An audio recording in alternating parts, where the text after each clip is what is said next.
Jesus Freedom from the Law channel. A real spiritual nourishment from God's Word. Isa sa mga pinakamalaking sagabal sa katahimikan ng loob yung pag-aalala. And many people are master warriors. In fact, there are some people who even worry that they are not worried. Sila, ba't kaya hindi ako nag-aalala? Bakit ako tahimik? At yan ay kinakabagabag ng iba. And one of the main teachings of the Lord Jesus is that we should not worry. Atit mong babalikan yung chapter na yan na madalas ay nalilimutan ng tao kaya nawawala yung kanilang kapayapaan. Why we should not worry. Heavenly Father, thank you for your goodness, for your mercy and kindness to us. Salamat sapagkat kayo ang nagtitipon sa amin upang kami biyayaan ninyo at bigyan kami ng pagkakataong handugan kayo ng mga awit, sayaw, papuri, pasalamat, maging na aming mga ikapo at mga handog sa iyo, Panginoon. Truly, it's a very beautiful exchange when we meet you, Lord, and when we worship you because you give us and we also give you. Salamat sapagkat ito ay isang circle of relationship, O God. At salamat sapagkat kami hinahayaan nyo, pinapayagan nyo na maging participant in this wonderful exchange. Now we ask you, Father, to please bless us. Turuan nyo po kami, papagliwanagin na aming isip. Yung mga dati na naming alam, lalo nyo pang patingkarin at patibayin sa aming loob. At yung mga bago na mga magiging kaalaman, turuan nyo kami na ito ay maunawa, maipamuhay. May your mercies be upon us at ang aming dalangin, Panginoon, ang amin pong pag-aaral, ang aming paglapit sa inyo ay maging pagpapala sapagkat napakainam, Panginoon, na kayo ay aming lapitan. Be with us, speak with us, use your servant as your instrument. In the name of Jesus we pray.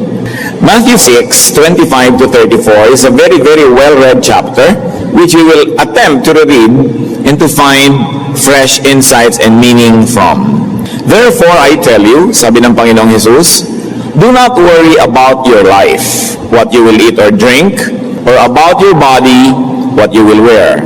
Is not life more important than food, and the body more important than clothes? Look at the birds of the air. They do not sow or reap or store away in barns, and yet your heavenly Father feeds them. Are you not much more valuable than they? Who of you, by worrying, can add a single hour to his life? And why do you worry about clothes? See how the lilies of the field grow. They do not labor or spin. Yet I tell you that not even Solomon in all his splendor was dressed like one of these. If that is how God clothes the grass of the field, which is here today, and tomorrow is thrown into the fire, will he not much more clothe you, O you of little faith? So, do not worry, saying, what shall we eat? Or what shall we drink? Or what shall we wear? For the pagans run after all these things, and your heavenly Father knows that you need them.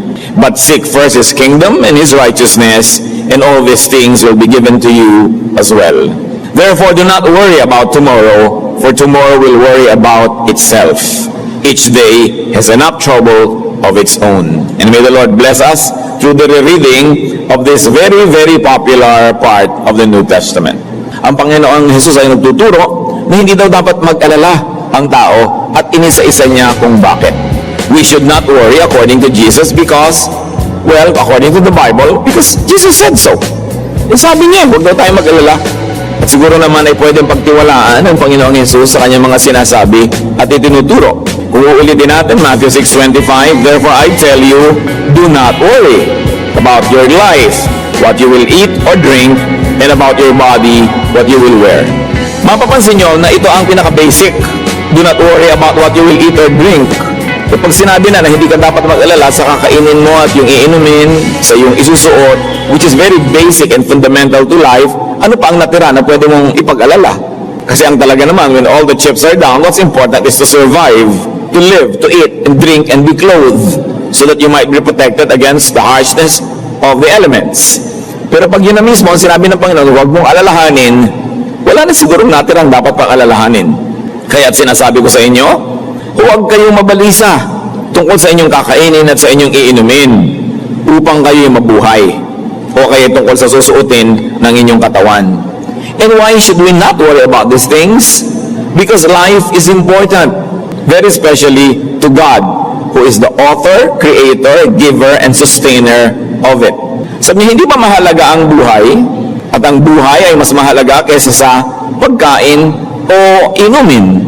At ang mga katawan ng tao ay higit na mahalaga kaysa kasuotan. At kung nagawa na, nilikha na ng Panginoon yung buhay, yung katawan, hindi pa ba niya ibibigay yung mga kasunod na kailangan nito? Alam nga namang binigyan ka niya ng sikmura para kagutumin, binigyan ka ng katawan para ka payagang maginaw o sobrang mabasa, kung may binibigyan ka rin ng kasuotan na magiging protection mo sa iba't ibang uri ng panahon, at ganoon din naman, binigyan ka ng katawan, siyempre bubuhayin ka. It follows. The logic says, God gave you a body, God thought of sustaining that body and feeding that body. So why are you going to over-worry about it? Binigyan ka ng katawan, siyempre, binigyan ka ng Panginoon ng mga kakayanan at mga kasangkapan para ang katawan na yan ay maalagaan. Because life and the body are important to God, He will provide for their needs. And in this case, food and clothing. Why else should we not worry? Jesus said, because it is useless to worry. Baliwala. Walang katuturan, walang mararating, walang magagawa ang pag-aalala. Matthew 6:27, who of you by worrying can add a single hour to his life? Oo nga naman. Kahit anong gawin mong pag-aalala, pag-iisip, magpatiwa-tiwari ka dyan, magpagulong-gulong ka, hindi mo naman kayang dugtungan ng buhay mo kahit isang oras eh. So bakit ka pa nagpapagod mag-alala? Sino sa inyo ang makapagpapahaba ng kanyang buhay ng kahit isang oras sa pamamagitan ng kanyang pagkabalisa? Therefore, worrying is a waste of time. It is a waste of energy. And why else is it not good to worry? Because it is not appropriate for God's people to do so. Hindi bagay sa mga anak ng Diyos, sa mga nananalig sa Diyos, ang pag-aalala. Matthew 6:32, for the pagans run after all these things, and your heavenly Father knows that you need them. Hindi ba't ang mga hentil ang nababahala tungkol sa mga bagay na yan? Sabi ni Jesus. Alam na ng inyong Ama na nasa langit na kailangan ninyo ang lahat ng yan. So, mas matibay ang pananalig sa Diyos, mas kakaunti ang nagiging pag-aalala. At ang ganap na pananalig ay magiging ganap na kawalan ng pag-aalala. The two are inversely proportionate to each other. The more you believe, the less you worry. So the more you worry, it means that the less you really believe. Sabi, ganun lang ba yun? Naniniwala ako sa Diyos, therefore, hindi na ako mag-aalala. Therefore, miraculously or magically, magkakaroon ako ng pagkain, magkakaroon ako ng damit. May logic pa rin po yun. Hindi ganun lang yun. We should not worry because we should be busy with the truly important, with the truly positive and useful preoccupations. Sabi sa Matthew 6:33, but seek first His kingdom and His righteousness, and all these things will be added to you. Hindi naman lalaglag sa langit yung pagkain, hindi lalaglag mula sa ulap yung damit, yung inumin. Sabi niya, huwag kayong mag-alala sa kakainin, iinumin, isusuot. Yun lang walang pananalig ang gumagawa niyan. Kayo, dahil may pananalig, ang unahin ninyo ay ang pagharian kayo ng Diyos. Hanapin ninyo ang kanyang kaharian. Seek first His kingdom and His righteousness. Now, what does that mean? Apparently, the key to understanding the teaching of not having to worry is in this instruction. So, para hindi kayo mag-alala, unahin nyo munang hanapin ang kanyang kaluwalhatian at ang kanyang katwiran. So, ang taong naghahanap ng kaluwalhatian, ng kaharian, ng katwiran ng Diyos, ay hindi kailangan mag-alala. Bakit? Because seeking God's kingdom and righteousness, which means being godly and righteous, includes working. It includes doing fruitful things that answer our needs. Being godly, seeking God's wisdom, righteousness, means working, which in turn brings provisions. And when you work, and when you plant, and when you harvest from what you plant, you preempt worry. Magkakadugtong sila. Sabi, sa halip na mag-alala ka, itong gawin mo at tupagin mo na pagharian ka ng Diyos. Hanapin mo ang kanyang katuwiran. At maraming mukha ang katuwiran ng Diyos. Maraming anyo, kulay, ang paghahari ng Diyos sa buhay ng tao. At isa doon, yung tunay na pinaghaharian, yung tunay na naghahanap ng katuwiran ng Diyos, ay nagtatrabaho, masipag, nagtatanim. Now we see the connection. Sa halip na gugulin mo ang panahon mo, kaaalala, magtrabaho ka, gawin mo ang tama, magtanim ka, gumawa ka ng mabuti, sapagkat ang katarungan ng Diyos ang nangangako na ang mabubuting gawa ay magkakaroon ng gantimpala, na ang nagtatanim ay umaani. So sayang ang oras sa pag-aalala na wala ka namang ginagawa na fruitful and productive activity. So sabi niya, only pagans do that. Alala ng alala, tapos wala namang ginagawa. Nag-aantay ng magic, nag-aantay ng himala. Ang tunay na himala ay hindi biglang may tumubong halaman sa garden mo. Ang himala ay binungkal mo ang lupa, tinaniman mo ng buto, dinilig mo, inalagaan mo, at pinalaki ng Diyos. Iyon ang himala. May participation ka. Hindi ka lang antay ng antay, tapos worry ka ng worry. Diyos ko, nag-worry po ako, bigyan niyo po ako, bigyan niyo po ako. Ang tanong ngayon, nagtanim ka ba? Sapagkat ang tao na naghahanap ng katwiran ng Diyos, magiging abala sa paggawa ng tama, sa paggawa ng mabuti. Sa halip ngayon na pag-aalala tungkol sa kinabukasan ng laman ng kanyang isip, excited siya dahil darating na ang harvest. Jeremiah 29:5, build houses and settle down, plant gardens and eat what they produce. We see here the connection. Build houses, then settle down. Una, gumawa ka muna, magtayo ka muna ng bahay, tapos tirhan mo, manahimik ka. Magtanim ka, magbungkal ka, at pagkatapos kumain ka ng bunga ng iyong itinanim. 2 Corinthians 9:6, remember this, whoever sows sparingly will also reap sparingly, and whoever sows generously will also reap generously. Ang maraming itinatanim, maraming aanihin. Ang konti lang itinatanim, konti lang ang aanihin. Ang lahat ng pagsisikap ay may gantimpala. Colossians 3:23-24, whatever you do, work at it with all your heart, as working for the Lord, not for men, since you know that you will receive an inheritance from the Lord as a reward. It is the Lord Christ you are serving. So ano man daw yung ginagawa, saan ka man napalagay na larangan ng buhay, kung ano man yung ginagawa mo, pagbutihin. Ituring mo na worship ang ginagawa mo pag ikaw'y nagtatrabaho. At ang Panginoon, na author of work, di ba siya ang may sabi, 6 days you shall labor and do all your work. Siya ang may utos na magtrabaho tayo eh. At nung bumukas ang tabing ng Biblia sa Genesis, ang inabutan nating Diyos sa entablado ay Diyos na nagtatrabaho, lumilikha, gumagawa. So ang pagsamba sa Kanya ay hindi lang pagtataas ng kamay at pagsasabi ng hallelujah, pagsayaw-sayaw, pagkanta-kanta, sa bagamat pagsamba yon sa isang official program. Ang pagsamba sa Kanya ay paggawa rin ng mabuti, sapagkat ikinalulugod niya yon at sumasamba naman talaga tayo sa Diyos. Ang layunin lang ay bigyan siya ng kaluguran. Kaya nauwitan natin siya dahil mahilig siya sa musika. Sinasayawan natin ng Diyos dahil mahilig siya sa sayaw. Binadala natin ang ating mga offering, mga handog, dahil yun ang gusto niya, na tayo ay nagbibigay sa Kanya ng ganun, utos niya at kinalulugod niya. So ganun din kung nagtatrabaho tayo, nasisiyahan siya. So ang sinasabi niya, pag nagtatrabaho ka, ang busy-busy mo na, nauubusan ka ng oras mag-alala. Pagod ka na eh. At kung may maiisip ka man, matapos ka magtanim, ang iniisip mo na, hindi yung naku, magugutom ako bukas, kundi bukas may aanihin ako. On that merit, and because of that, Jesus says, don't worry. Tandaan natin mga kapatid John, hindi lang basta sinabi ng Lord na don't worry. Merong kakambal, seek first His kingdom and His righteousness, and you don't have to worry. And let me be emphatic, working, planting is part of seeking God's righteousness. It is participating in God's economy. Pati nga si Paul, sabi niya, if anyone does not work, let him not eat. You want to participate in the eating part, you participate in the working part. That's how God's economy works. You participate, may tanim ka. And if you worked well, if you took care of today, tomorrow would be all right. Tomorrow would take care of itself.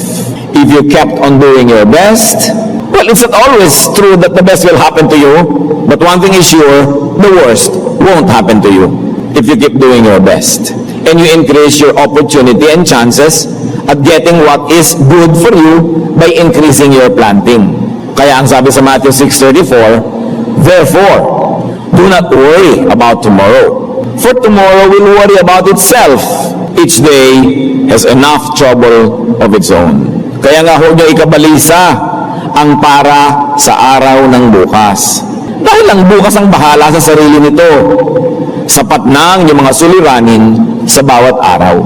At anong po problemahin sa araw na ito? Magtanim, magtrabaho. Pag ginawa mo yon, inatupag mo yung ngayon, huwag mo nang problemahin yung bukas. Pagdating ng bukas, may harvest ka. Kaya sabi, huwag mong isipin yung bukas. Ang isipin mo, yung ngayon. Pag ginawa mo yung tama ngayon, okay ang darating na bukas. So instead of thinking about the troubles that will yet happen tomorrow, attend to the right troubles, if you can call them troubles.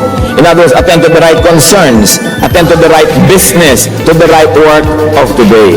Pati yung pag-aalala, magiging mabuti kaya ang anak ko, magiging maganda kayang kinabukasan niya, hindi yun iisipin kung matanda na siya. Gawin mo yung tama habang bata pa yung anak, apo, pamangkin, whoever. Sinasabi din naman yan sa Biblia, be godly when you are young. In your old age, you'll be all right. It will take care of itself. Ecclesiastes 12:1. Remember your Creator in the days of your youth, before the days of trouble come. In the years approach, when you will say, I find no pleasure in them, meaning in foolishness and in sins. Alalahanin mo na ang Diyos habang bata ka pa. Bago dumating ang mga sakit, bago dumating ang mga problema, alalahanin mo na.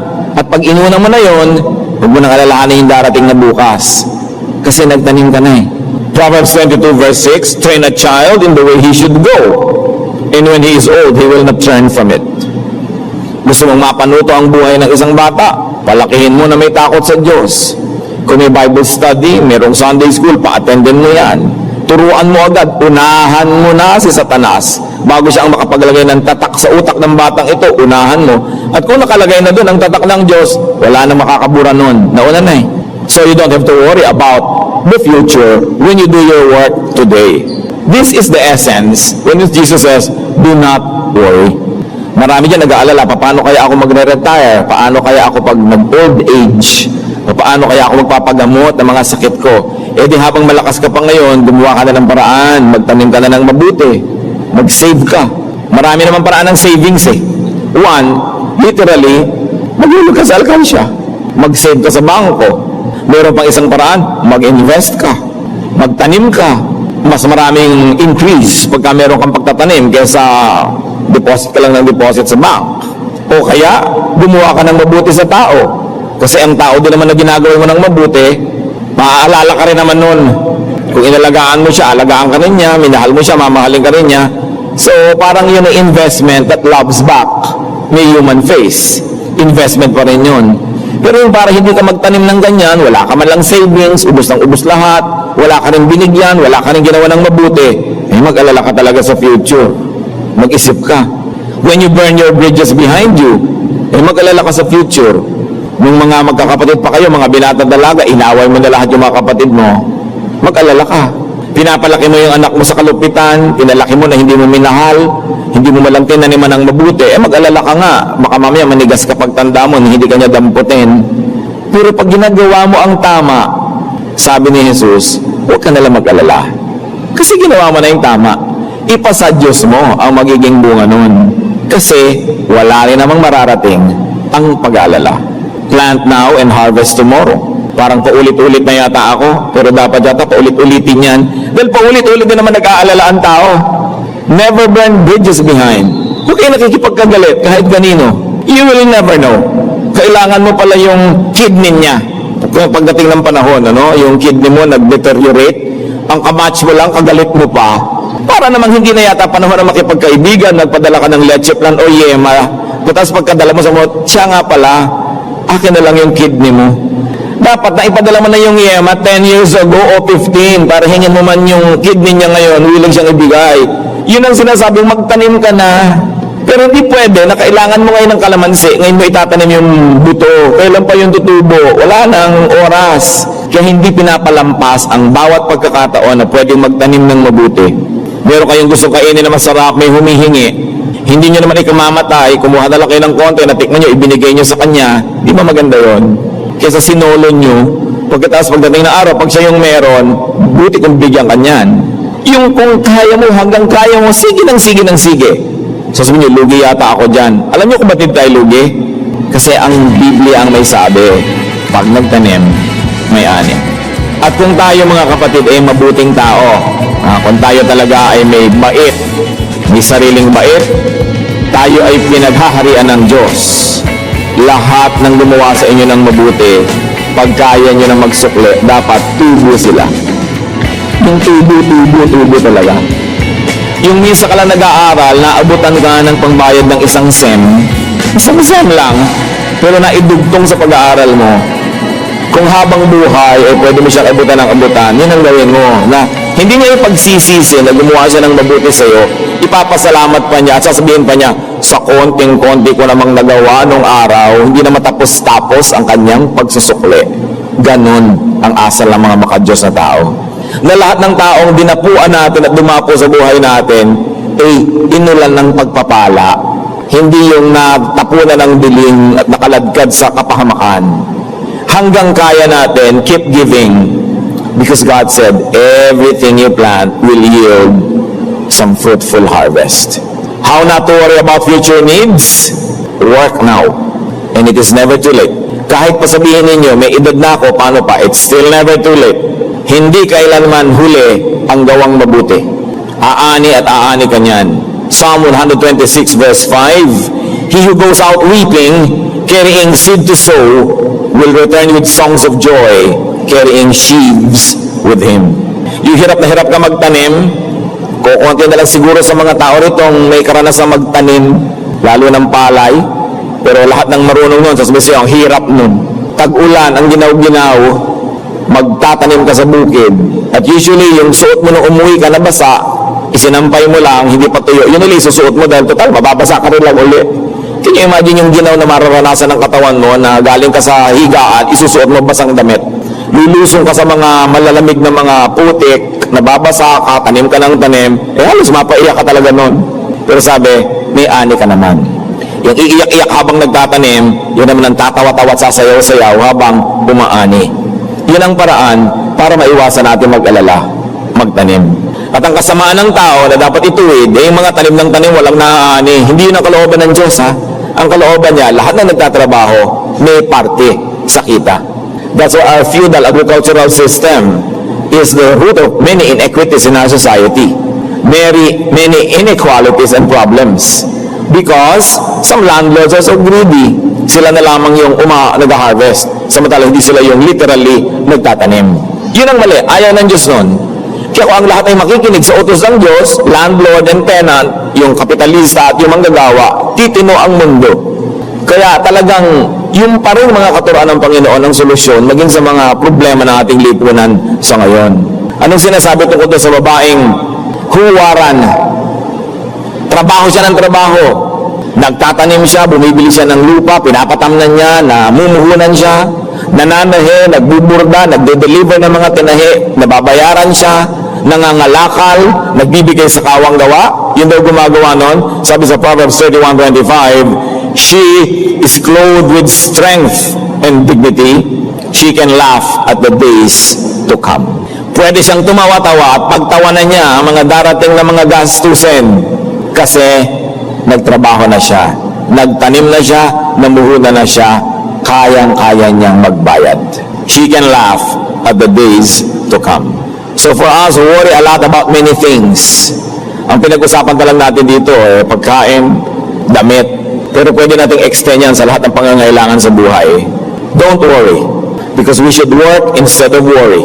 We should do what is doable, believe in God, pray, and trust in God's perfect goodwill. Worry is a bad habit. Isang hindi magandang sakit. Isang masamang sakit, yung pag-aalala. Sapagkat sinabi na nga ng Panginoon, you don't benefit when you worry. Instead, yung oras mo na pwedeng magamit sa paggagawa ng mabuti na ubos sa pag-aalala. At yung pag-aalala, kahit hindi pa nga matupad yung pinangangambahan, napanghina ka na rin yan. Nanghina na rin ang iyong loob, nanghina na rin yung katawan, tumaas na rin ang iyong presyon, tumamlay ka na rin, samantalang imagination mo pa lang yun. Those who worry suffer twice when their worries happen. The first time they worry is when they were imagining it, and the second time when it really happens. But those who worry suffer at least once, even though what they worry about doesn't happen, because they already worried when they were imagining it. At matupad man at hindi, nag-alala na rin sila. Lugi na sila. It's a very bad habit to be dealt with and to be superseded by good works. Ngayon, halimbawa kayo mga kapatid, nasa inyo namang kapangyarihan para mawala ang pag-aalala ng mga mahal niyo sa buhay. Gawin natin ang paraan para hindi sila mag-alala. Mga anak, pinag-aalala niyo ang inyong mga magulang ng hating gabi na wala pa kayo, umuwi kayo ng maaga. Kasi nasa kapangyarihan niyo para mawala ang pag-aalala nila. Huwag niyo sabihin, Mami, mag-pray ka na lang. Umuwi ka. No? Bakit mo pagdadasalin kung pwede mo namang ibigay sa practical na paraan yung kanyang kailangan? Ganon din yung mga asawa na halos hindi umuwi, ginagabi, nag-aalala ang inyong mga kabiyak. Agahan ang uwi. Communicate. Pagkatapos, maging matapat.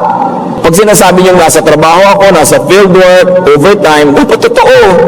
Kasi minsan lang kayong mabisto, mabuko, na hindi totoo yun. Kahit totoo na, at sinabi nyo meron akong fieldwork, nag-aalala na tuloy yung nagmamahal sa inyo dahil minsan na nagsinungaling kayo eh.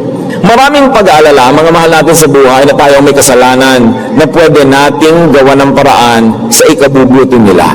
So it is good and godly kindness not to make people worry. Lalo kung kayo may asawa na, may kabiyak kayo sa buhay, walang pwedeng mangyari sa inyo na hindi siya damay, stakeholder siya sa buhay nyo, dapat isaalang-alang niya siya eh. Nung binata kayo, mahilig kayo magmotorsiklo sa alambre, wala naman kayong kabiyak, nanay niya yung nag-aalala. Sapagkat nag-aalala rin nyo, dapat isinaalang-alang niya rin. Pero, lalo na kung nag-asawa ka na, ang asawa mo mahilig mag-alala, nervyosa, ikaw ang lakas-lakas ng loob mo, isaalang-alang mo ang kanyang kahinaan, hindi yung sige ka lang ng sige. Dahil nag-aalala siya dahil sa iyo. Ang isang taong nagmamahal at may minamahal at may nagmamahal sa kanya, dapat maingat para hindi natin papag-alalahanin yung nagmamahal sa atin. Help others not to worry by being dependable, by being responsible, and by being more assuring. Mga kapatid, maraming kaligayahan na dapat lasapin. Maraming trabaho dapat gawin, maraming magagandang kaisipan na dapat pag-ukulan ng panahon. Nananakawan tayo ng mga ito kung inuubos natin ang oras sa pag-aalala. Sabi ni Jesus, mag-alala ka man, hindi mo kayang dugtungan ang iyong buhay. So ang gawin mo na lang, mamuhay ka ng mabuti, para kung ikay binawian na ng buhay, wala ka ng sukat, ipagsisi. Dahil nakapamuhay ka ng tama, nagmahal ka ng tama, at pinayagan mong mahalin ka rin ng mga nagmamahal sa iyo. Stop worrying, seek first God's kingdom and His righteousness. And for the purposes of today's discussion, seeking that righteousness means work. Do what you must so that you will plant and not have to worry. Diyos namin sa langit, salamat sapagkat kayo Diyos ng katuwiran, Diyos ng kapangyarihan, Diyos na nagbibigay ng gantimpala sa maraming ginagawa naming tama. Paalala mo sa amin, Panginoon, paulit-ulit ang mga katuruan na ito, lalong-lalo kung nalilimot namin at kami ay natutuksong mabalisa. Mga kabalisahan na nagpapabilis ng tibok ng aming puso, kabalisahan na nagpapataas ang presyo ng aming dugo, kabalisahan na umaagaw sa amin ng ligaya at kumukuha ng aming lakas. Turuan mo kami magtiwala at sa pagtitiwalang yan, gumawa ng tama, ng mabuti at umasa sa inyong katarungan. Magbulay-bulay tayo mga kapatid, lalo yung mga mahilig mag-alala, ano bang pinag-aaralan nyo sa buhay? Pag-isip-isipan kung paano ilalapat itong ating mga binalikan at patuloy tayong makinig sa Espiritu ng Diyos sapagkat ang gusto ng Panginoong Yesus, tahimik, payapa, worry-free ang ating araw-araw na pamumuhay. Diyos namin sa langit, mangusap po kayo sa katahimikan ito, kami po inyong katagpuin ayon sa mga personal naming kalagayan at mga personal naming mga ipinag-aalala.